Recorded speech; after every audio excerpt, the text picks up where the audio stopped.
So thank you. This is to one of my favorite authors out here today, is joining me for a quick chat and a get to know you session, Miss Monica Walters. Hey. Hello. How are you? I'm good. I'm so excited. Like, I feel like I'm an honorary Henderson and I'm Storm's second wife Oh gosh. and Aston's second wife. Like, I don't even need to be the first. I'm gonna be the second. So how did you, I was gonna dive right in. So how did you come up with the Hendersons and their extended family and friend circle?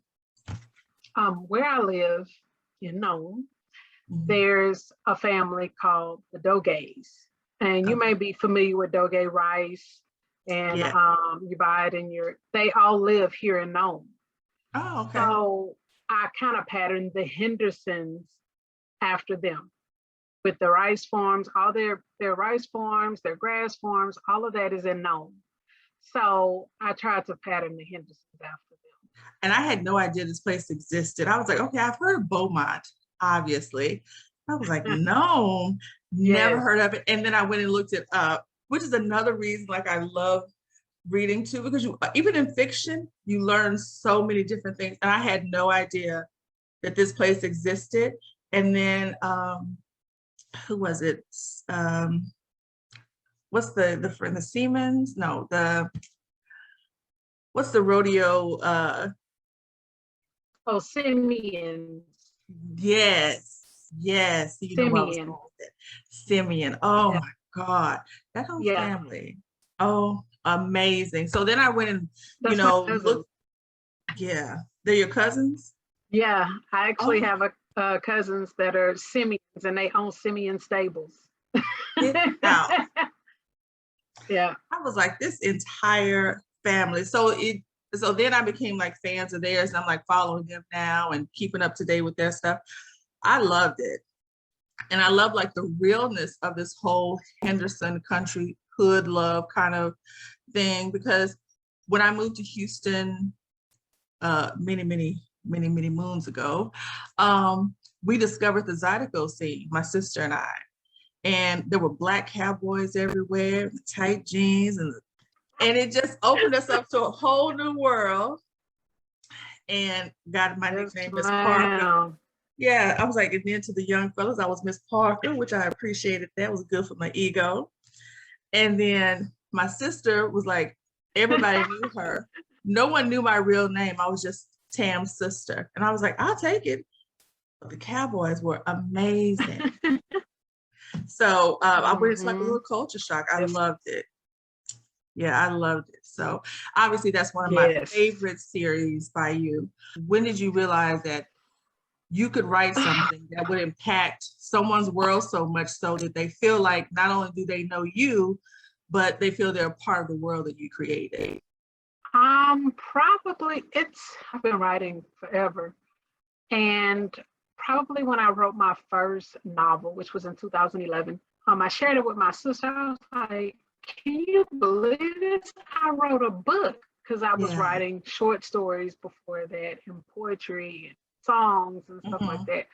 So she was like, a book? I said, yes. I was pregnant, bored, whatever. Oh. So I sent it to her and she was like, Mom, this is really good. Yeah. And I said, you think so? And then I gave it to my cousin. She was like, you need to do something with this, And I think that's when it just really hit me, like, you can really do this. Yeah. And I did. And so you haven't been like officially writing that long. It's only been since 2011, which is what, 10 years? And so a decade. But I mean, I feel like that I'm writing books. Yeah, because I feel like, I mean, there's some wisdom in these books that and in the style, like the I feel like the style of writing that you have is just infused with experience, wisdom, and it's just effortless almost. It's like, where is she coming up with this stuff? How is it, and your words are so powerful. One of the things that I really love about your novels is in the beginning, there's an intro that says, please remember that your experience is not everyone else's experience. So if you can't relate, that's okay, basically. But just remember, just because Yeah. you didn't receive it doesn't mean it didn't happen to this person that way. And I find that so powerful. Every time I read, and I know what it's going to say, and I read it every single time I open one of your books. How did that come about? That you want to write that in there? Reviews, people saying that the book is unrealistic, Mm-hmm. even though it's fiction. Yeah. But saying it's unrealistic. Oh, there's Yeah. no way that this could happen, that could happen. And basically, a lot of my fiction is based on things I've seen. You know, it may not necessarily happen to me, but I've seen it happen to someone, whether it was on the news or somebody in my family. So I decided to put that in there, you know, just because you don't think it could happen or it wouldn't happen to you, it's happened to somebody. Yeah. So that's why I started doing it from a review. Yeah. And if I remember correctly, there was one book that you've written, and I can't remember. I feel bad because I can't remember the name of it. But the wife had a symptom or a condition called neuropathy. And I know I butchered the name of it. I apologize. But that book hit home. And I want to say that I saw a note in there that mentioned that you suffered from that condition yourself. And I thought that was really great. I appreciate you even having that. Like, again, learned something new. Didn't even know there was a condition, didn't know it existed. And I was like, well, look at the transparency here. You put some of your own, you know, experience in there, and that just blended to the realness of the story for me. Yeah, that I think that's the hardest story I've ever written, because it's a lot of the situations in that story are real. I actually went through a lot of that. Obviously, my husband and I are together, but yeah, we went through a lot of that. And I was diagnosed with neuropathy in 2017, I want to say. But I've been a diabetic for 20 years. So it just kind of comes with the territory, you know, especially when you had it so long. Yeah. And you know what it prompted me to do is I had a doctor's appointment because I have the gift of hot flashes and menopause right now. But now I've developed hot feet. And I was like, why are my feet hot and tingly? And so it had went on for about a month. And then I read your book, came across it, read it. And I was like, I wonder, is that, oh my God, I got to go get checked. And it made me go get checked for diabetes, because that's also one of the symptoms, right? But it's also a symptom of menopause that someone hit. And so I'm not diabetic, thank the Lord, but it is now a symptom of my menopause that I have at night. I have hot feet.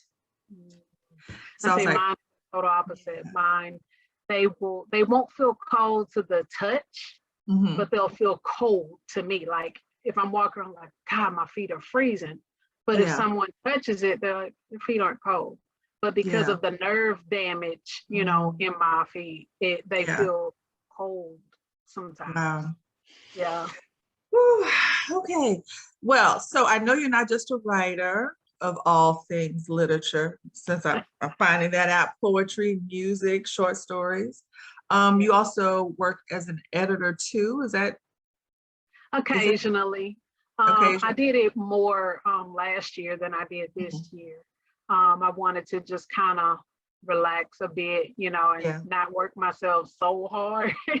So I've only done like maybe a couple to three or four books this year versus the 12 or so I did last year.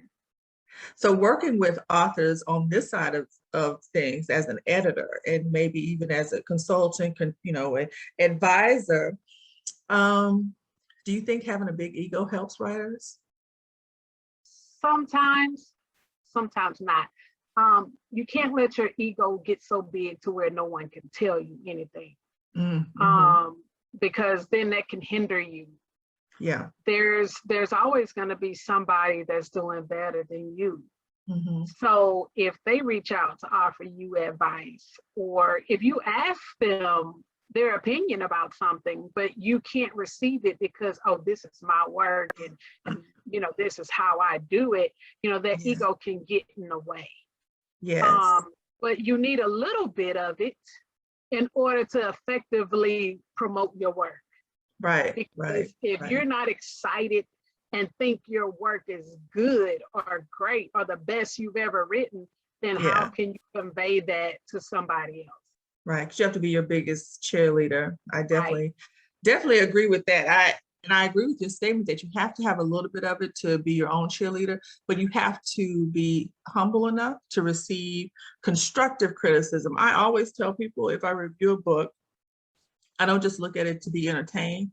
Like I'm one of those who look at the entire thing because I love your work, but if it's flawed somewhere, I'm not going to give right, you a 5 just because I happen to be a fan of yours.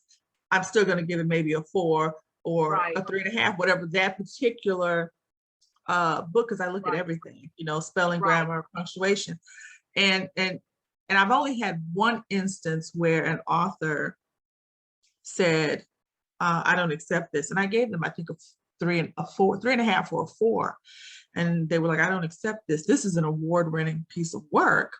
And then harassed me afterwards. And I was like, well, even if I don't agree with the book or I don't like it, I'll still pass it along to 10 or 12 other people and say, hey, I came across this book, it's not for me, but you may like it.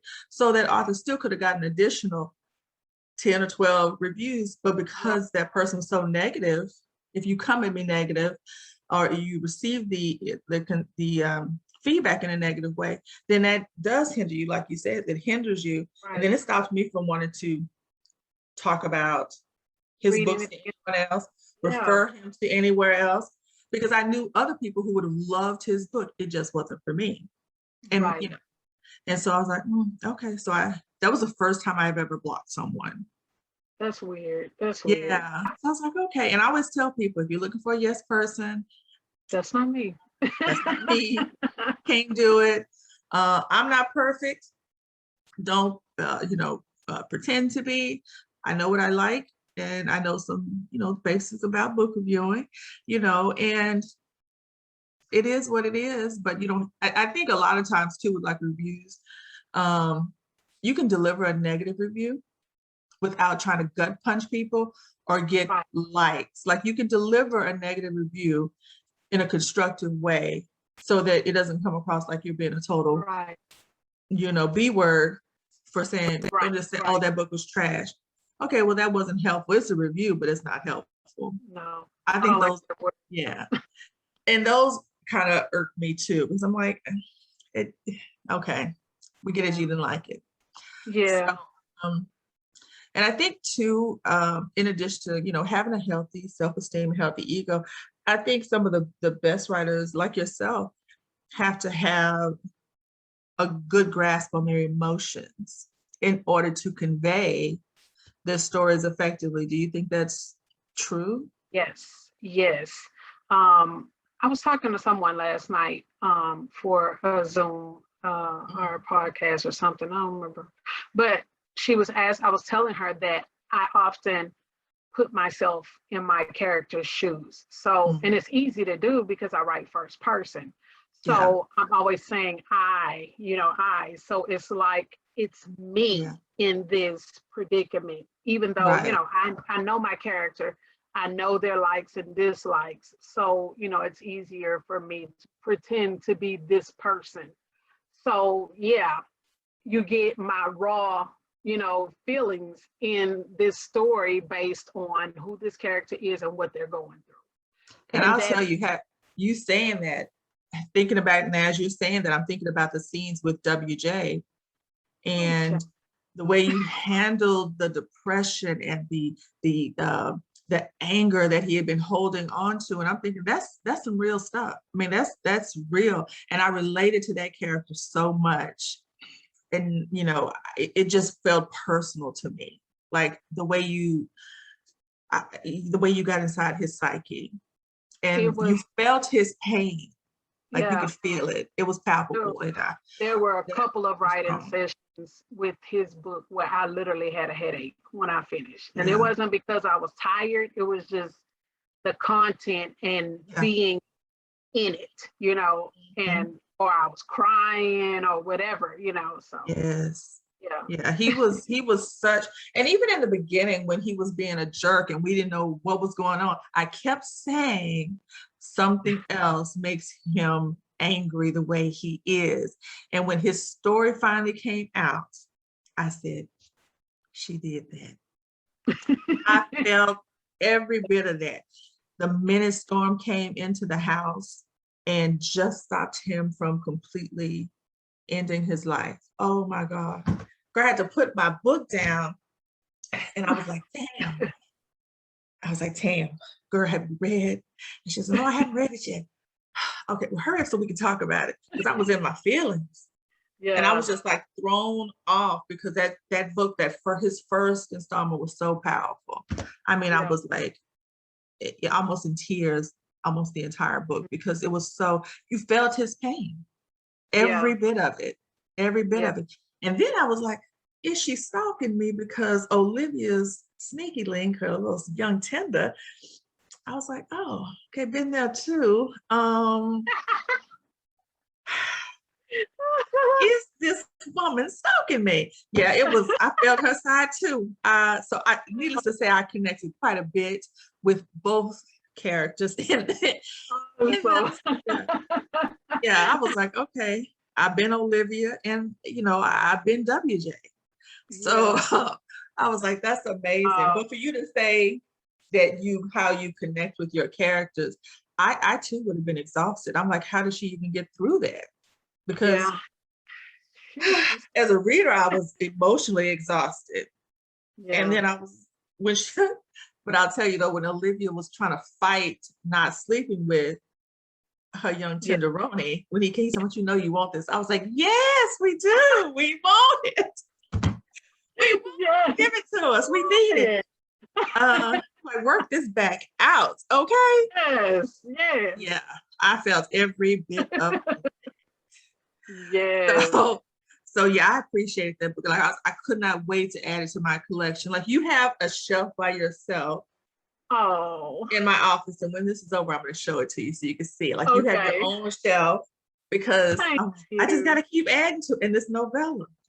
Oh, Marcus, I Marcus just had me ordered in my it though. feelings, huh? I just ordered the novella in paperback, so I should I be getting it cannot in wait. a couple of weeks. You already know, save me a copy because I need one. Yes, I will. So yeah, it was yeah. I loved his story. Their story was just it was the most powerful one to me there. His story so far has been the most powerful for me out of Yeah, all the siblings, and it just made so much sense. It just the way it all came together, yeah, you know. We may mess with each other, but can't nobody else come in and mess with us either. right, And I right. think that was enough. It was just so many different messages. Like there's Yeah, always a positive message in your story somewhere, where you can learn a little bit about yourself. And I yeah. love that in your writing because there's always, Thank it's you. not preachy. Mm-hmm. You're not hitting me over the head with Bible verses. You're not hitting me over the head with what I used to call the Tyler Perry effect, where you always had to learn a lesson. Right, It's not that you just learned something and you didn't realize you learned it. And I right. love it's like the hidden message. I love it. Love it, love Thank it, you. love it. I try to drop that in every book that Yeah. I write because I wanted. One of the biggest lessons I learned about was forgiveness and letting stuff go, not Yeah. for them but for you. And I know Exactly. you've heard Tyler Perry say that too.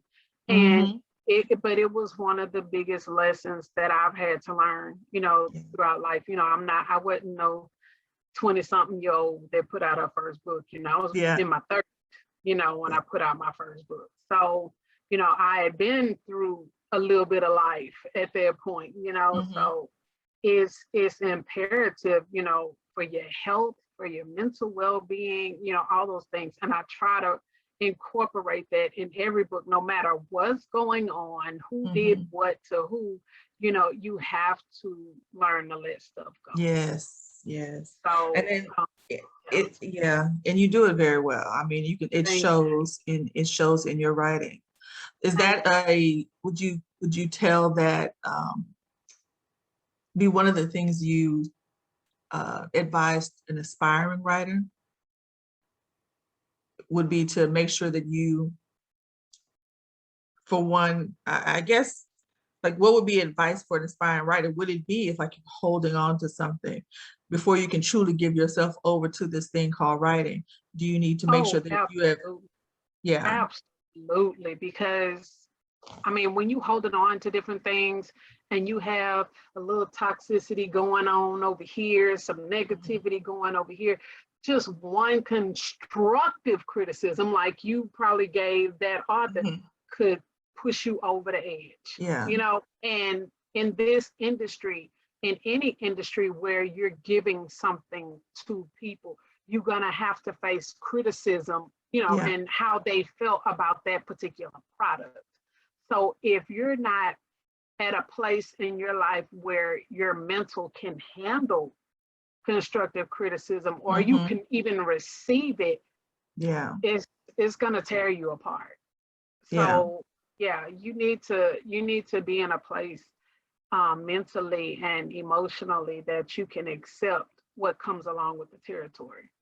What do you think are some of like the common traps that aspiring writers fall into? Like people who are just getting into this, they're novices.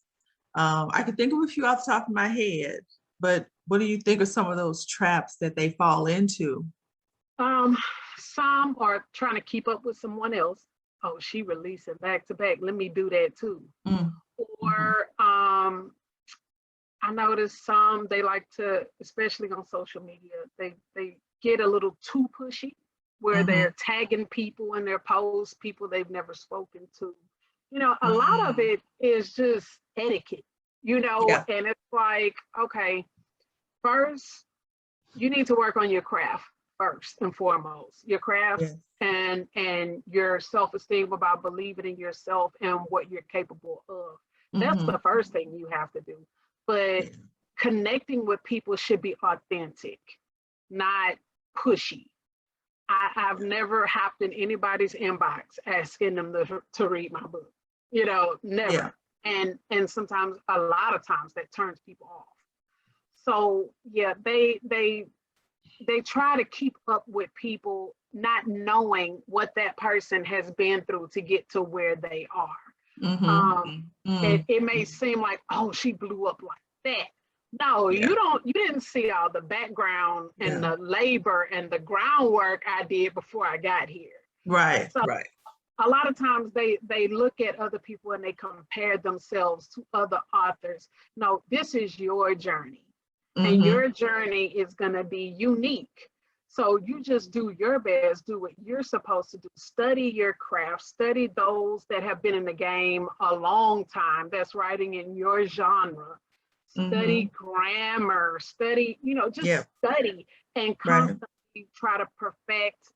I mean, of course, nobody will be perfect, but you can Yeah. strive, Yeah. and worry about that. Yeah. And instead of jumping here and there because this person say this, that, and the other. So I think that's Yeah. that, especially with social media, it's easy to fall into a lot of Hmm. traps versus focusing on what you're supposed to be focusing on, which is your work and Yeah. your stability as an author. Yeah. Good stuff. Yes. Yes. Yes. What does so do you consider yourself successful yet? I was successful when I put out that first book. Yes. Um, that's the way I Yes. look at it. It's not monetary, it's not financially, Mhm. it's just being able to accomplish things that I want to accomplish. Yes. And when I put out that first book, I was Hmm. like, I did it. I'm a Yeah. published author, I so love it. that was success to me.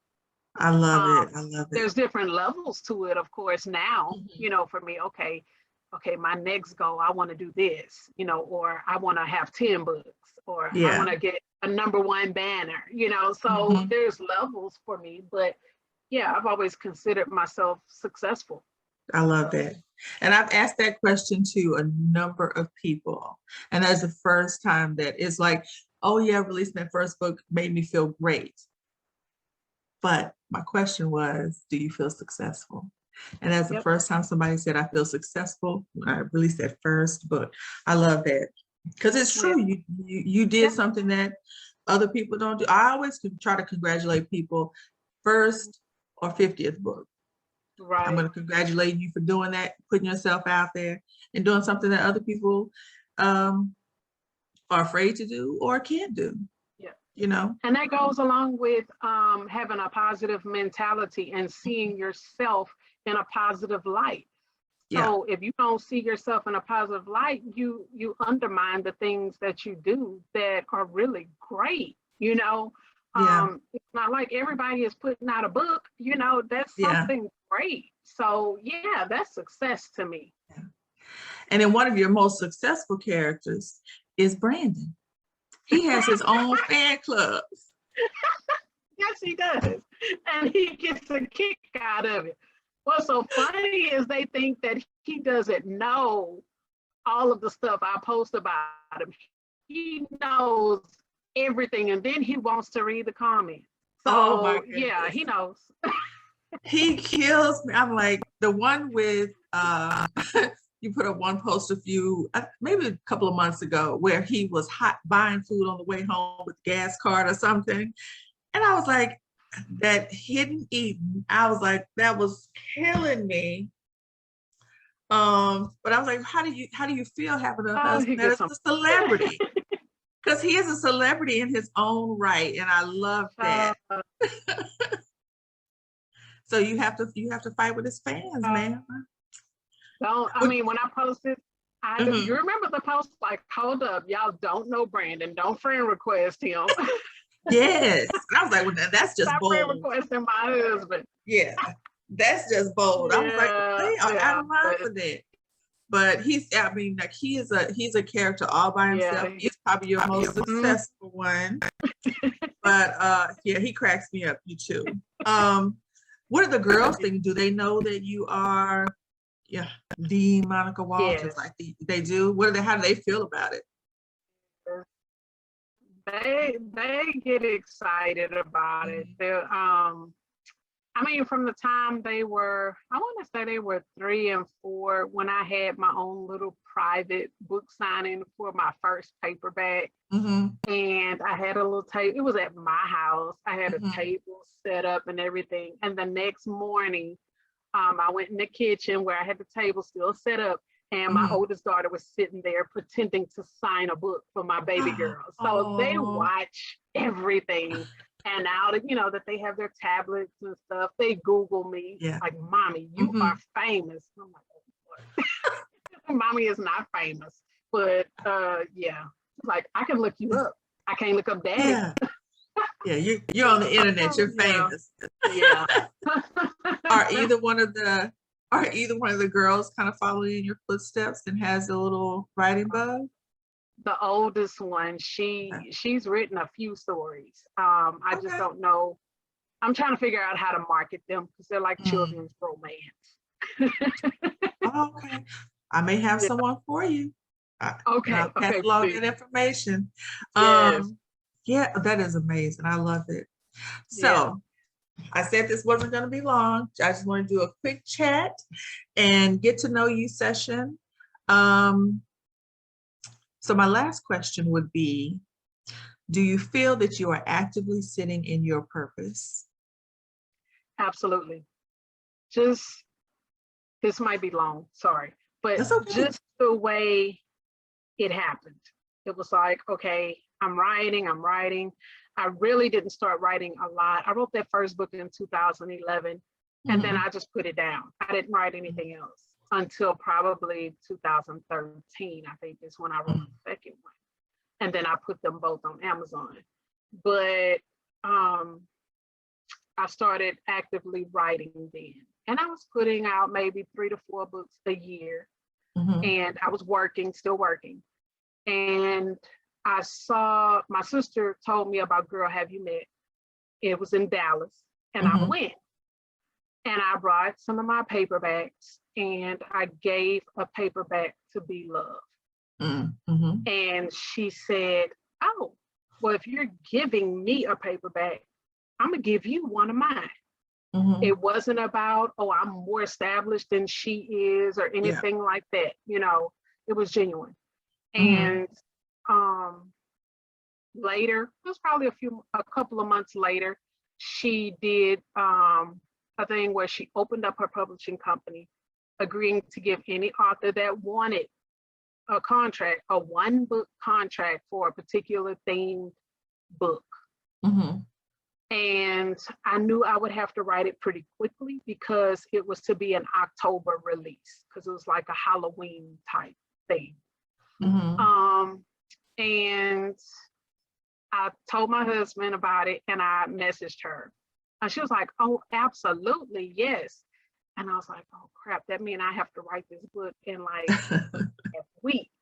Uh-huh. And I work a full-time job. I have 3 children. I have my husband, you know, that's almost impossible. So he told me to quit my job. Okay. He said, why don't you just quit? And I was like, are you serious? And he was like, yeah, go ahead. This is your dream. And this is this is an opportunity for you to get yourself out there. So just quit. Yeah. And I still got to work that day, rolled it over, sat there, didn't do anything for a whole hour. Mm-hmm. And then I wrote my resignation letter and I quit that day. No 2-week notice, nothing. I quit that day. I'm out of here. Wow. And I wrote that book in a week and a half. And I sent it to Be Love. And she was like, oh my God, this is amazing. Mm-hmm. And the reason I know it's my purpose because I'm still doing it. Yeah. And I'm still growing. And I read that book that I submitted to Be Loved not long ago, and I was like, oh my God, you know. But so to read it and know what I'm writing now and how much I've grown. And, you know, I don't really talk about finances a lot, but that's grown too, to the point where if I don't want to work, I don't have to, you know. And I went into this knowing that it had to work. Yeah. If it did not work, I had to go back to work. I had to get another job because my husband, Brandon, he was my biggest support. Brandon was working 70 hours a week, you know, just to make sure we stayed afloat, you know, that we were good. Because of course, those first 2 checks, that's why you can't just give up on yourself. Because after I saw that first check, I was discouraged. You hear me? Yeah. I was like, that's it. Yeah. You know, like, you know. And the second check, it was a little more, but it was still small. And I was like, we are not gonna make it like this. Yeah. But that third check probably tripled. And I was like, okay, it's getting somewhere. And then 8 Seconds to Love came out and it just like exploded. I was like, oh my God, you know. And after that, it's every month has been a steady increase. A steady increase. Yeah. And I'm just waiting on the next level, you know. And I refuse to. I see it. I mean, that's how I know it's my purpose. It's my purpose, definitely. I definitely see you growing and flourishing so much further than you are now. I mean, to me, I'm fangirling. You're big to me, but I see you definitely having longevity and flourish, and I wish the best for you too. And I said that was going to be my last question, but I want to make a comment. Go ahead. The way your partner supported you is it's commendable, because I feel like that's what your husband should be doing or a wife should be doing, is supporting that partner's dreams, which you don't see a whole lot of it in a genuine way. So how do you feel? Like, what would you say to someone who's starting out with a partner? Like, how much did the support of your partner play a role in your success? I mean, I know the financial aspect of it, but like from an emotional and mental standpoint, what did that do for you? Oh, it's very encouraging. And don't get me wrong, we had some little tiffs about, Yeah. also I'm not gonna get in the time today, that kind of Yeah. thing, and Mhm. we had some little tiffs. I was like, look, sir, this is one day. Yeah. Just let me be so I could Yeah. get this done, but knowing that he has my back, that he knows Mhm. I'm capable of making things happen, of making it work, that's a big boost in itself. Yeah. And in the beginning, knowing that he had so much confidence in me, that Mhm. made me even strive to work harder just so I Yeah. didn't let him down. Yeah. Knowing that he was putting, everything on the line. I mean, he would literally go to work, come home, eat, and go to bed Wow. because, he'd worked so hard. Yeah. So just knowing, he got me over here crying. Just knowing that Yeah. I had his support like that, it Yeah. is a lot. It was a lot to help me get to where I am. Yeah. But but I wanted to ask that not only because you brought it up with the way he supported you, but you can see the way the two of you go back and forth with each other and banter. And I always say that people who love each other and are in love with each other, you can tell when they actually like each other, because not everybody who claims to love each other and are Yeah. married likes each other. And it shows in the way that they Right. interact, and you can see that the way you speak Yeah. about him, not just here, but the way that the jokes come across, the way the two of you interact with each other, and you can see it in your images. People can see Yeah. real love and can see what it looks like. Like I always tell people, I may not have experienced it myself, like in a personal relationship, but I grew up seeing what real love looked like, felt like, and sound like. And so Yeah. your girls are blessed to see that, and so I don't settle because I know what it's supposed to Yeah. look like. And so far I haven't seen it. That's And right. that's why, but I think that is so important to highlight. So when you brought it up, I was like, I can't end this without, giving a nod to him and you and the relationship that you have, because we don't see enough of that Yeah. positivity as it is. Everyone's so focused on our trauma that they Right. don't see our Well, a lot love. of people don't want to they don't want to put the work in. So Yeah, it's like, marriage is work. It's work, yeah, and you have to be willing to sacrifice sometimes. You have to be willing to let things go for yeah, the sake of your peace.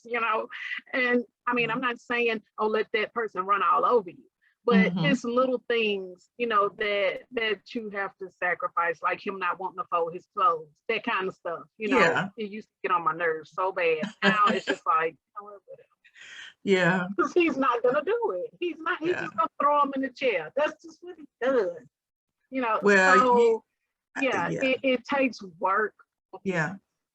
Yeah, I think in this age, people are you want instant gratification, instant satisfaction, that it's just Right. easier to leave the relationship or whatever the circumstance is that you're in, leave that and just go to the next thing, to where you're starting over, where it's all, that way you stay in that, in that puppy love phase, because you're jumping from relationship to relationship.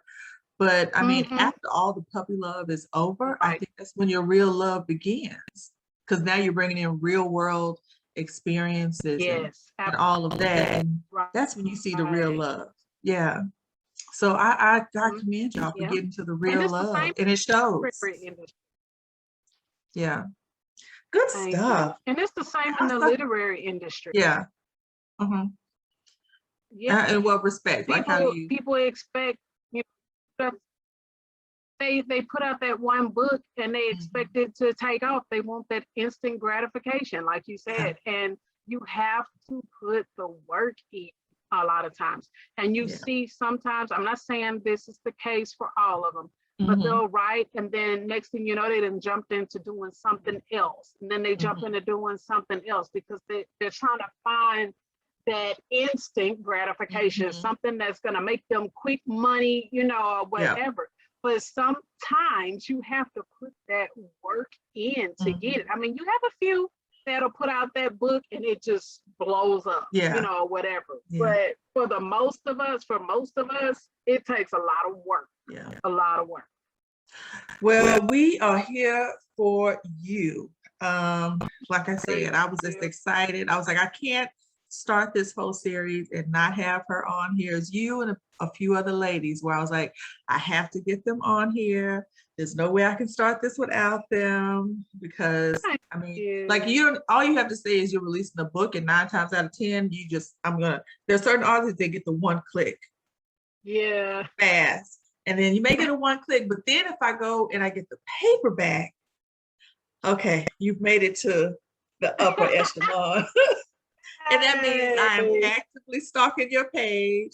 I'm probably in your reading groups and harassing you. And I'm just like, oh my God, I'm spending my hard cashish. Yes, that's not harassment. But it's worth it, and it's an investment for me because when you get so far up there, I can say, well, I talked to her that one time. And I have her books when she first started out. So back up. Yes, we manifest that right now. Yes, you just said, yes. I told my sister that I was interviewing you today, and she was like, say, hey, Monica. So, hey Monica. Hey, Tam. Yeah, she probably, if she was home right now, she probably would have been in here too, interrupting. So she's another one, big fan, and we love like sitting in your reading group and harassing I you. love y'all. Yeah, she is a hot mess too. But yes, so that is it for me. I thank you so much for being here and being the first one. Thank you. I'm ready for whatever you have coming out next. Hopefully you'll come back in a few months and we can revisit this. And I'm sure Brandon may not be available because he's a huge star too. But he's welcome to pop in and greet the fans. We want to see him too. I will let him know so he can carve that time out in his schedule.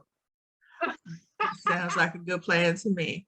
So everyone, you can click the link in my bio and get access to Miss MonicaWalters' work. It'll be access to her website, her social media, and her catalog in full. Go spend some money because we need to support this queen. And that is it for KayBee Spot. Thank you for having me. Thank you so much.